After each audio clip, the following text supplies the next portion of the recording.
name's James and you're watching another episode of Neutral Reviews, where we do real reviews for real decisions.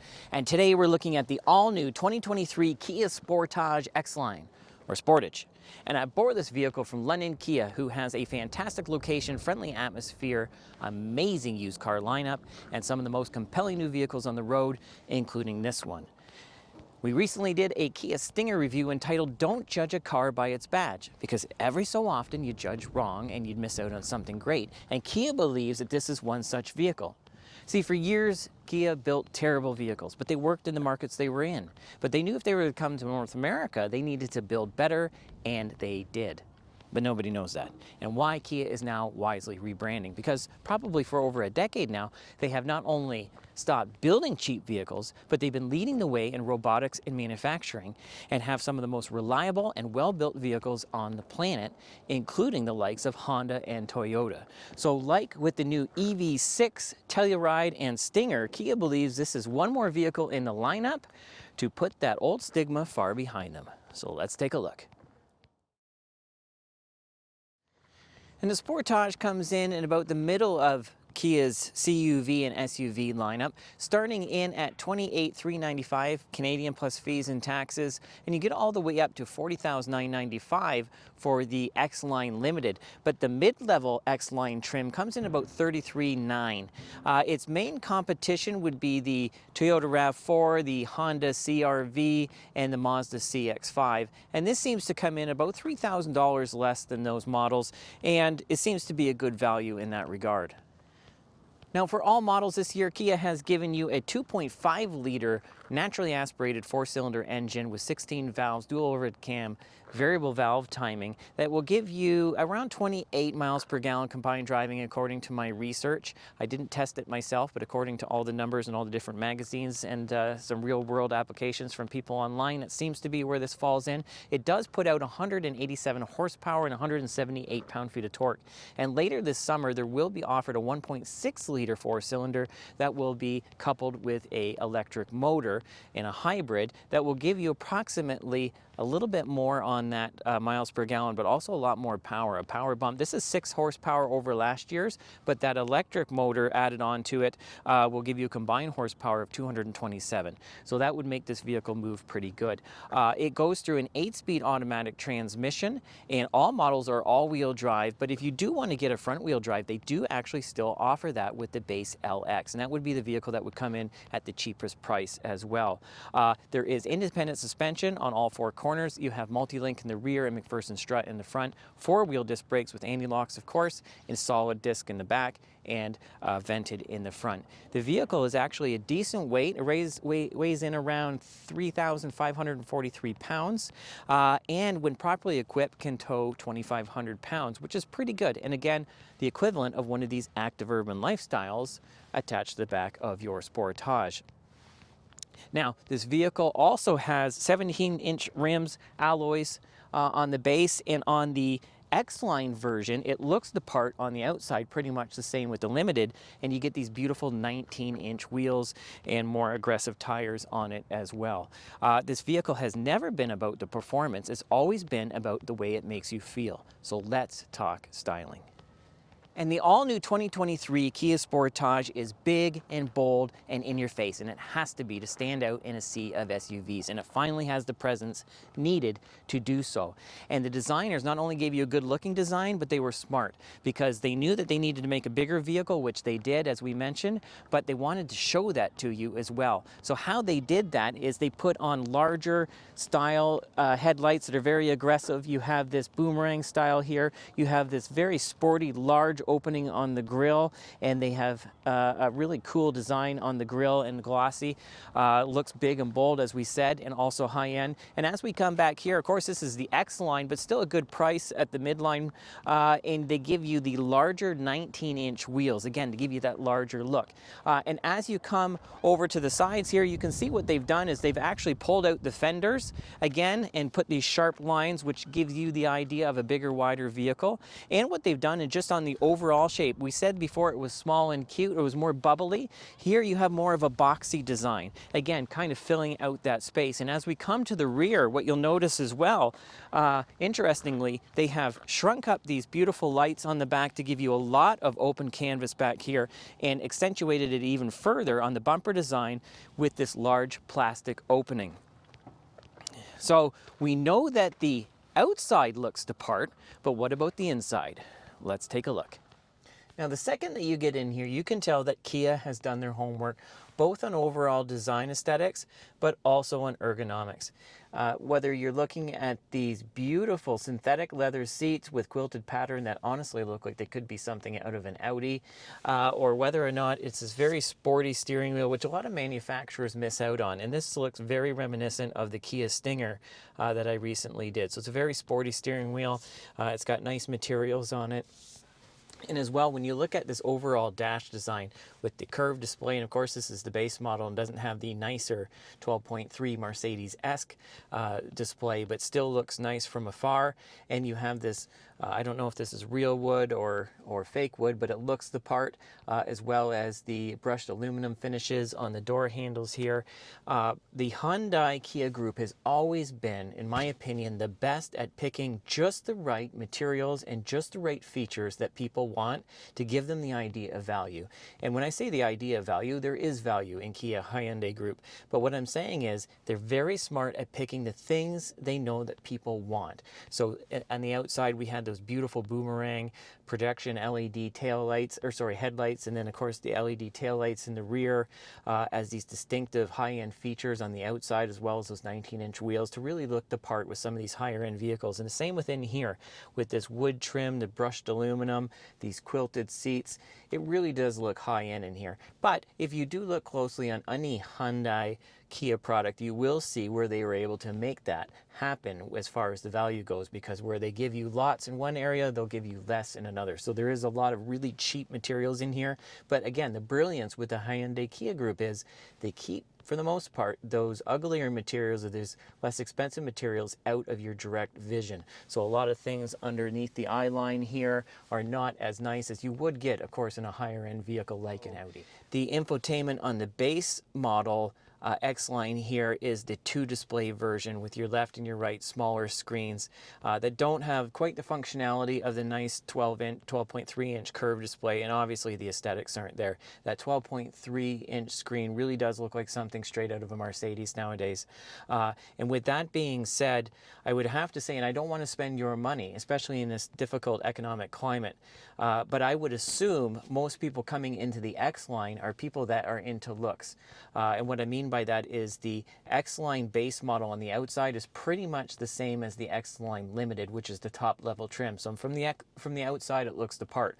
So I would assume on the inside, where you spend most of your time, and you're looking at this thing all the time, you would want that nicer look as well. Now it is a big $7,000-8,000, I believe, something like that, upgrade to go from the base limited, or sorry, the base X-Line to the limited edition, and you would get a few extra features, like you're going to get power seats on both sides instead of just power over here.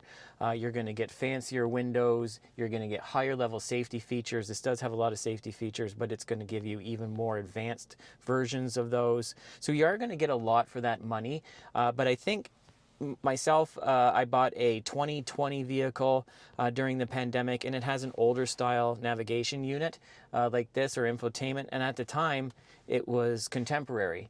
And it didn't bother me. But now with this new generation of vehicles that all the manufacturers are bringing out with these curved large displays, it's going to be dated in a hurry. So if this is a vehicle that you're going to keep and you're not just leasing it or just driving it for a year or two, I think it's going to drive you crazy. And it's something that's also going to probably greatly depreciate the vehicle as well on resale or trade-in. So to keep that in mind. But if you don't care about that type of thing, then hey, you might as well save the money, because you know what? what, driving this morning, it does work pretty good. You've got your left screen here and your right screen. The left screen is, you know, your traditional, you know, your RPMs and your speedometer. And like many cars now, you have a digital display in the middle to give you some different information. So you can scroll through that. It's going to look like it's going to give you different traction because this is all-wheel drive and where that power is going. And just to let you know things, you know, the highway speed, the temperature outside, some safety features, your auto start, things like that. And what you can do as well, it looks here like you have some sort of thing to make sure that you're not falling asleep at the wheel.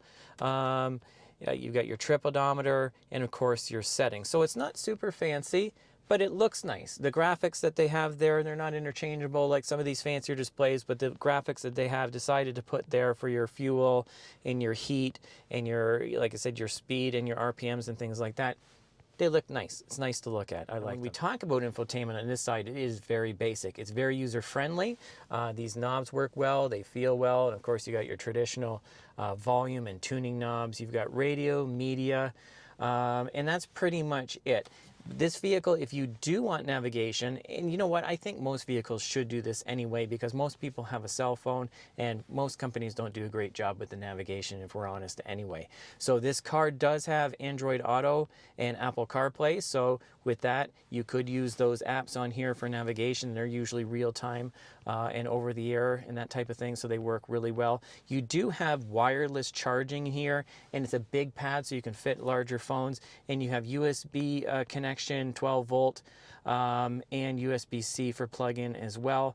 And you do have traditional climate controls. And again, the knobs feel nice, they work well, and it's really easy and functional when we talked about ergonomics to get to everything that you need. And not only that, but you have extra little features here on this X line, which I really like. You have a heated steering wheel and you have heated seats in the front here. And with that limited trim as well, what you can do is you can actually get heated in the back, which is really nice, and ventilated in the front. And if they're anything like that Stinger I drove, they would work well.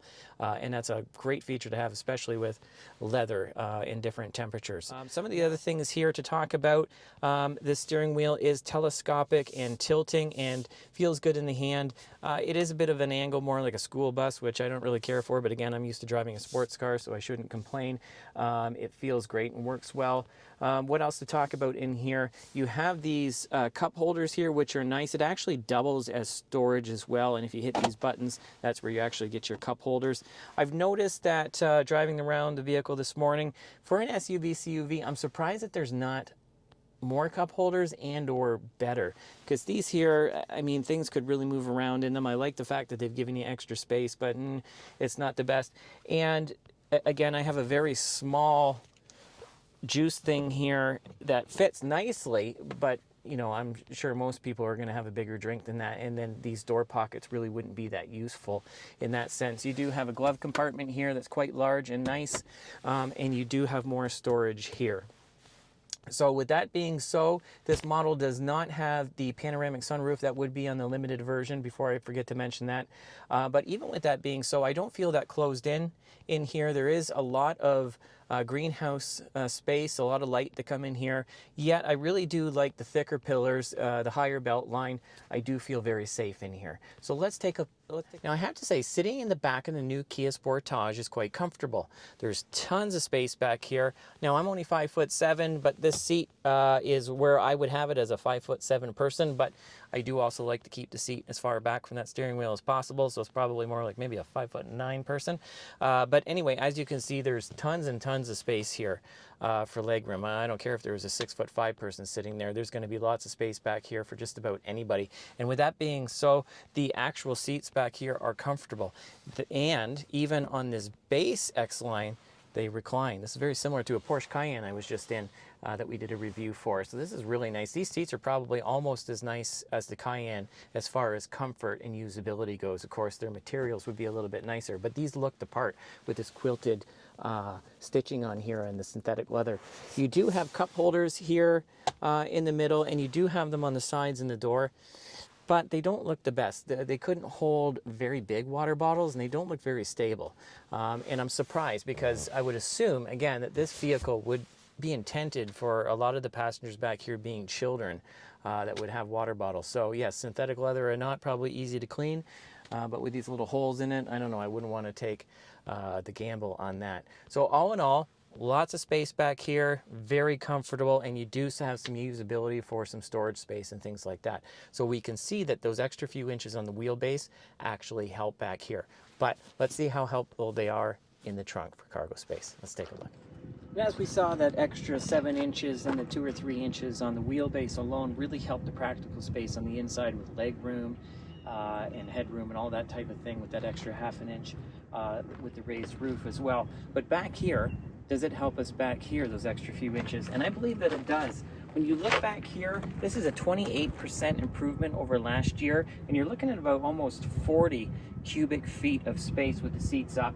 And of course, like most vehicles, they're conveniently split 60-40, and when you fold them down, you can pretty much double that as far as cargo capacity goes. You do have a temporary spare underneath here, and you do have a few different practical features. You do have a 12-volt plug-in here. Again, I wish there was more different types of plug-ins, but you do have something there. And what's nice and convenient here as well, you have a manual pull down, very similar to the Subaru Outback Wilderness video we did earlier this year. It's manual, but I like manual, and it goes down really easy. And as you can see, there's tons and tons of space back there. If you do like this video, please hit the like button, subscribe, and turn on your notifications so you get our next review. And hopefully we can get more cool cars like this one. Now tell me what you think of the new Kia Sportage 5th generation, and if you like the new big bold look, and whether you like that extra size. I would assume that you would, especially because it's coming in at a very attractive price as well. Now, we know that this vehicle looks the part on the outside and the inside, and the performance numbers in the facts portion seem to be right, but let's check out the feels in the driving portion. So let's test the acceleration. Let's just do a quick launch to see if this vehicle's got some power or not.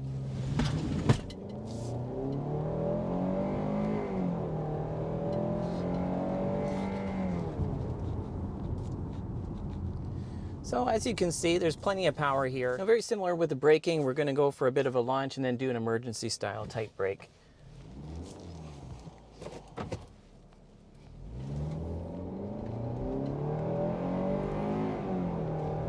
So we're getting up to about the same speed that we were when we were accelerating. Hard on the brakes. Not too hard because I don't want that camera equipment to come up here. But it stops just fine. So we want to check the steering and suspension as well. We had checked the suspension as far as the undulations go and things like that over some pretty heavy bumps, but what about over some, or around some nice tight corners? So we're in a little spot here to where we've got some tight windy roads, and we want to check that out. We're going to go faster than we probably ever should, but just to give you the idea again, how does this vehicle handle? It's in sport mode, and I'm telling you, this handles really, really, really impressively. Really impressively.